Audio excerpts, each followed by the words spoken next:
참 예수님, 오늘은 7월 7일 연중 제14주일입니다. 독서와 복음 말씀 봉독하도록 하겠습니다. 성부와 성자와 성령의 이름으로 아멘. 제일 독서입니다.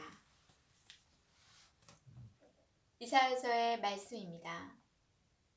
예루살렘을 사랑하는 이들아, 모두 그와 함께 기뻐하고 그를 두고 즐거워하여라. 예루살렘 때문에 애도하던 이들아, 모두 그와 함께 크게 기뻐하여라. 너희가 그 위로의 품에서 젖을 빨아 배부르리라. 너희가 그 영광스러운 가슴에서 젖을 먹어 흡족해지리라. 주님께서 이렇게 말씀하신다.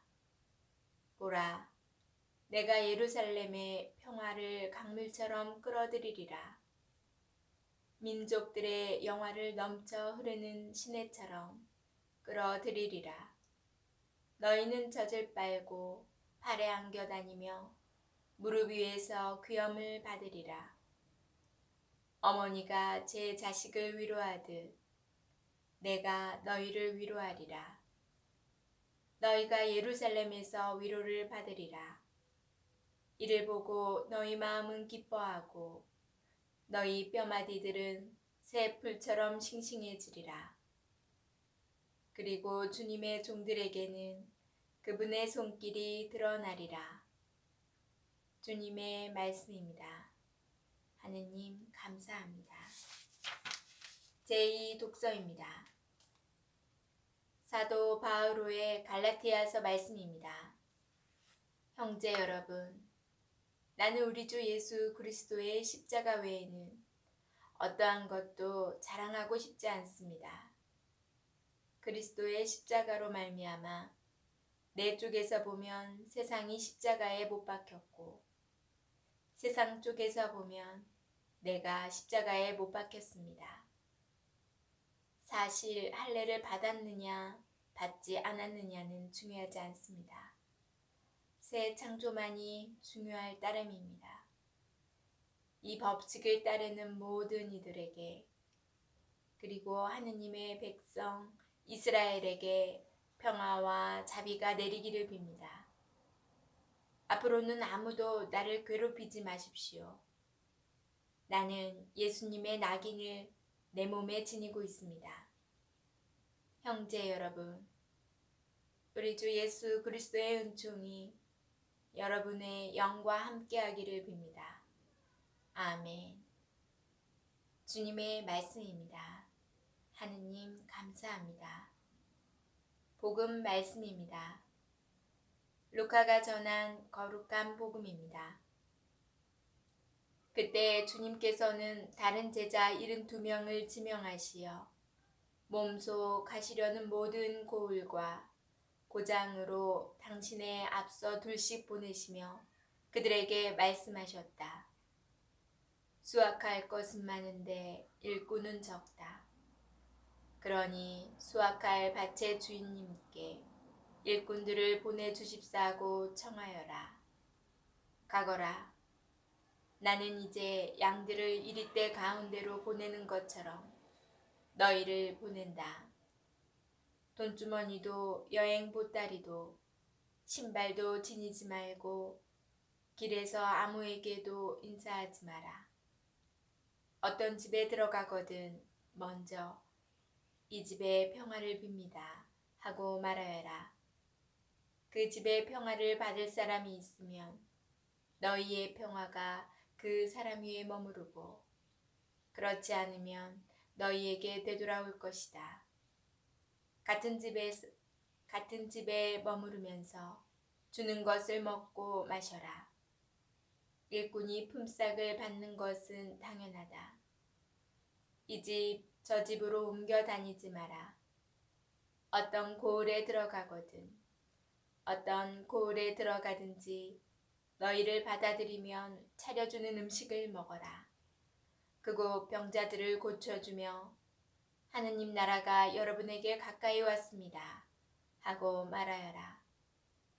어떤 고을에 들어가든지 너희를 받아들이지 않으면 한 길에 나가 말하여라. 여러분의 고울에서 우리 발에 묻은 먼지까지 여러분에게 털어버리고 갑니다. 그러나 이것만은 알아두십시오.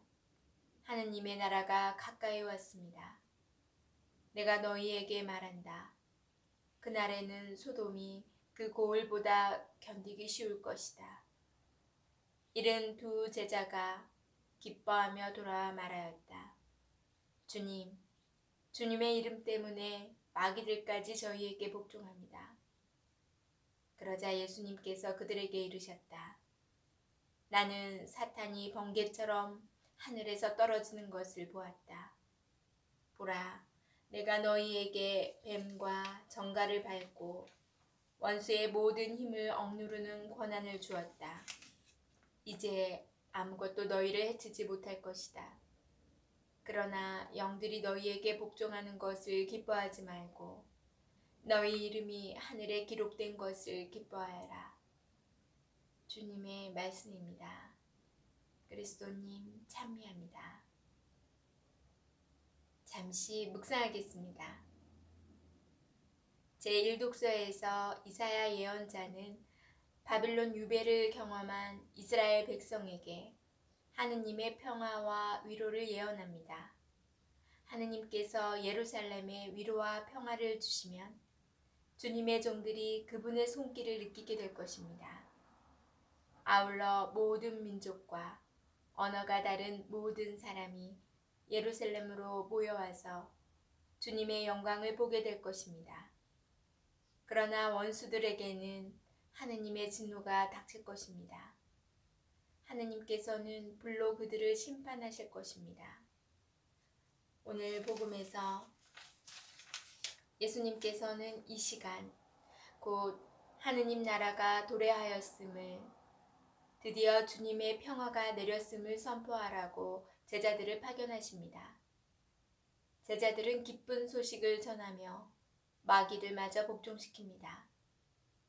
하느님께서 위로와 평화를 주시는 것은 우리의 노력이나 공로 덕분이 아니라 당신의 무상적인 은총 덕분입니다.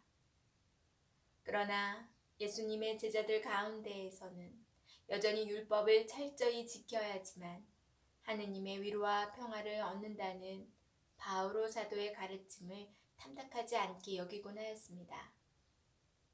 이에 바오로 사도는 제2독서에서 할례가 중요한 것이 아니라 십자가를 통한 새 창조가 중요하다고 강조합니다. 예수님의 십자가를 통해서 거저 의롭게 되고 거저 새롭게 창조되는 것이 중요하다는 것입니다. 이를 거부하고 스스로 구원을 얻고자 한다면 결국 멸망할 수밖에 없습니다. 왜냐하면 그 누구도 모든 율법을 하나도 빠지지 않고 다 지킬 수는 없기 때문입니다. 우리는 하느님에게서 거저 낙인을 받았음을, 하느님께서는 우리 이름을 당신 책에 거저 적어주신다는 사실을 기억해야 합니다. 그리고 하느님 사람으로 합당하게 살아야 합니다. 아멘. 성부와 성자와 성령의 이름으로 아멘. 제가 오늘 복음을 또 묵상하면서 예전에 보았던 영화가 갑자기 떠오르더라고요. 그것은 아이들이 보는 만화 영화였는데요. 그냥 재미있겠거니 그냥 아이들이 보니까 옆에서 이제 틀어주면서 함께 본 것 뿐이었는데, 보면서 계속 깊이 생각할 수 있는 그런 소재거리더라고요. 그 내용을 잠시 말씀드리면, 동물들이 나오는 캐릭터였어요. 근데 그 어떤 동물의 모양인지 잘 모르겠는데 주인공 동물이 생쥐인가? 잘 모르겠는데 예를 들어서 생쥐라고 합시다. 그 생쥐 주인공이 살아가는데 우리 인간 사회와 똑같아요. 축소판이에요. 또 부모들, 엄마들은 치맛바람을 일으키고 내 아이를 성공시키려고 하고 있고, 어른들의 세계에서는 또 권력과 명예를 차지하기 위해서 엄청난 또 경쟁이 심한 그럼 우리 사회의 특수판을 담은 그런 사회를 살고 있는 주인공 생쥐 어린아이가 언제부터인지 큰 울림 같은 소리가 들려요. 그래서 호기심에 이 소리는 과연 어디서 나오는 소리일까 찾으러 다니는데 결국 찾아요. 그 소리는 그, 그 마을이 살고 있는 또 다른 세계인데, 그 마을은 알고 보니 또 다른 세계의 먼지였던 거예요. 먼지 안에서 살고 있는 그런 생쥐와 그 동물 나라가 큰 세계에 살고 있는 또 다른 그 코끼리의 소리가, 사람의 소리가 들렸던 거예요. 그래서 이제 소통을 하면서 자기들은 먼지 속에 살고 있는 거를 알게 되고 더 큰 세계가 있다. 뭐 이런 거를 알게 되는, 그러니까 그거를 이렇게 재밌게 희화한 내용이었는데, 어쩜 그것을 보면서 우리가 살고 있는 것도 우주에서 보면 정말 먼지, 지구는 먼지같이 작은 존재 속인데 그 안에서 어쩜 그렇게 서로 욕심 부리며 이게 옳고 내게 옳고 교만하면서 권력과 명예를 쫓아가면서 돈을 보면서 그렇게 살고 있는가, 그렇게 살고 있지 않는가라는 생각이 들더라고요. 그 만화 속 소재와 다를 게 하나도 없었어요. 진짜 아무것도 아닌 존재들이 참 그거 보면서 무서웠는데, 어쩌면 크게 보면 인간이 살아가는 것도 참 우습구나, 그런 생각이 들 수도 있겠더라고요. 오늘 사도 바오로가 말씀하셨듯이 할례가 중요한 게 아니듯이 율법이 율법이 주가 돼서는 안 된다는 것이죠. 예수님의 사랑이 일단 기본이 바탕이 되고, 우리는 예수님의 그런 십자가를 통해서 구원을 받았음을, 거저 모든 걸 얻었음을 감사하게 생각해야 되는 거, 그게 제일 중요한데, 신앙생활을 하면서도 굉장히 율법에 치중하는 분들을 많이 볼 수 있어요. 크게 보면, 예수님의 눈으로 보면 정말 그건 아무것도 아닌데 이게 옳고 저건 틀리고 이렇게 선을 긋는 분도 계시고, 그거로 누군가를 상처 주게 되고 누군가는 오히려 그것 때문에 떠나게 되고, 이런 관계를 보면서 정말 그게 중요한 게 아닌데 정말 중요한 걸 보는 눈이 얼마나 필요한가 라는 생각이 들었어요. 우리 신앙생활을 하면서 정말 중요한 걸, 하나님의 사랑을 볼 수 있는 눈을 가질 수 있게 해달라 계속 또 청해야겠다는 생각이 들더라고요. 자, 여러분들 오늘 하루 살아가시면서 주님께서 거저주신 모든 것, 햇살, 공기, 자연, 그리고 내가 살아갈 수 있는 모든 환경, 주님께서 거저주심을 감사히 생각하면서 또 율법보다는 주님의 뜻을 추구하는 삶 사시기 바랍니다. 우리는 먼지같이 작은 존재여도 나약함을 주님께 의탁하면서 주님의 뜻과 사랑을 전하시면서 하루하루 즐겁고 감사하는 마음으로 살아가야 함을 잊지 않는 하루가 되시기 바랍니다. 저는 또 내일 다시 만날게요.